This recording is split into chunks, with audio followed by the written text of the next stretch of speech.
আসসালামু আলাইকুম প্রিয় দর্শক, আসলে বাংলাদেশ থেকে কিন্তু এবার প্রথম আমি আমেরিকার উদ্দেশ্যে বেশ কিছু চারা ডেলিভারি করা হলো। তার ভিতরে আছে এই লাল কচু আর লতিরাজের বেশ কিছু চারা।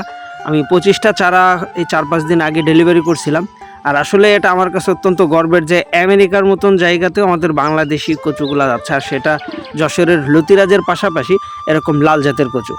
বিশেষ করে ছাদ বাগানে রোপণের জন্য কিন্তু অত্যন্ত কার্যকারী এটা, কারণ এই লাল কচুর যে লতি প্লাস কচুর যে কাণ্ডগুলো, এগুলো কিন্তু আপনার রক্ত পরিষ্কার বা রক্তশূন্য রোগীর জন্য অত্যন্ত কার্যকারী।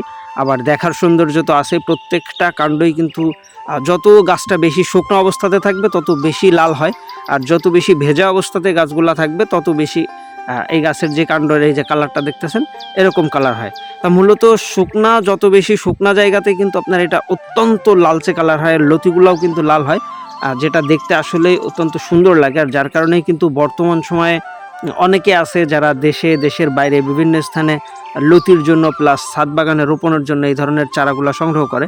আবার অনেকে আছে যারা লতিরাজের চারা সংগ্রহ করে। তাই যে দেখেন, আমি সাধারণত এরকম সাইজের চারা ডেলিভারি করি যেটা প্রত্যেকটা গাছের গোড়াতে এরকম 2-3টা লতি বা লতির চোখ এগুলা থাকবে।